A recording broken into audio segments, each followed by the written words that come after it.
Okay, so Yeah, that All right, so I want to put my basement plan on this sheet. I'm going to drag it over and looking for my basement plan. There we go. So I'm going to drag it over. And Revit's telling me that I already put this basement plan on another sheet.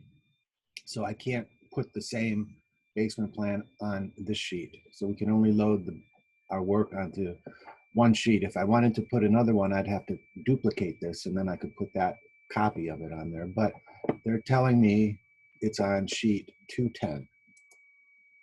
So I can go to sheet 210 and sure enough, there it is. So I want my sheet to be called A103 basement plan.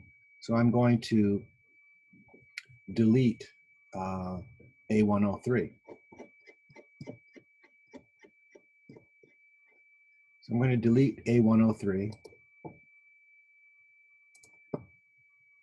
And then I'm going to change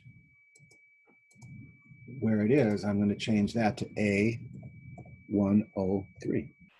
And I will call that the basement plan.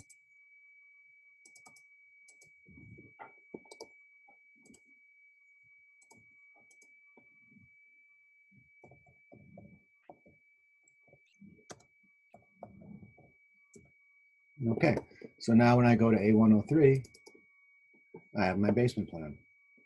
So that was real easy. The other way to do it would I'd have to either make a copy of that basement plan and put it on my basement plan sheet, but I don't need it on the S sheet number. So I just deleted my A103, made a new one called A103. I just renamed my S, so I got my new sheet. And the purpose of this demonstration is simply to, in a previous demonstration, we put our columns in, and now I want to be able to dimension to those columns. So I'll activate the view and I'll just do it right here. So now I can dimension across. I want to always start on the outside, and then I'm just going to go to the center of this guy, to the center of this guy,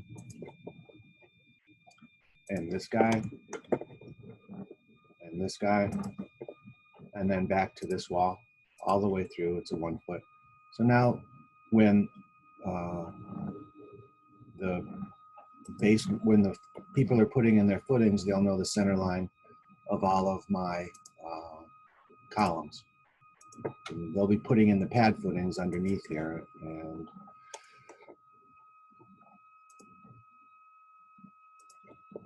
so now we've located that.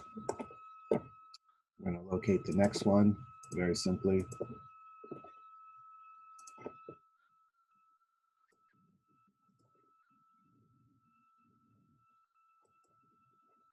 Now I have some more over here to put in dimensions for.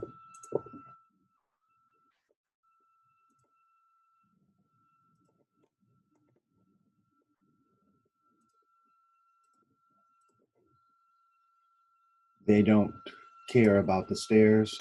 They being the people putting in the footings will only care about where those are. So I'm going to edit this witness line to keep the dimensions going from there. So we have to give them a horizontal and a vertical location.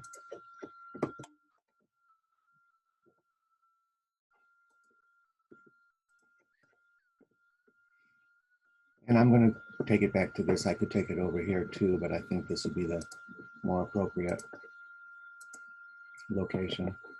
And I've got, so I've located all of these, located these, located these. I'm in pretty good shape here.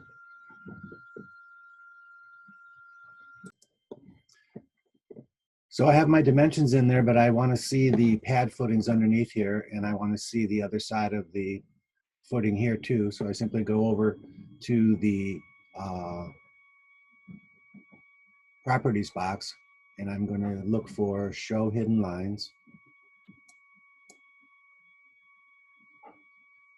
Here we have it, show hidden lines, and I'll just say show all the hidden lines and watch what happens. Now I can see the pad footings as a dashed, which means they're hidden, but they're still there. And it starts to make it a little more clear where the pad footings are going to go in. And that's a simple tutorial on dimensioning my columns, showing my hidden lines, and making sure that the floor plan for the basement is on the correct layer or sheet.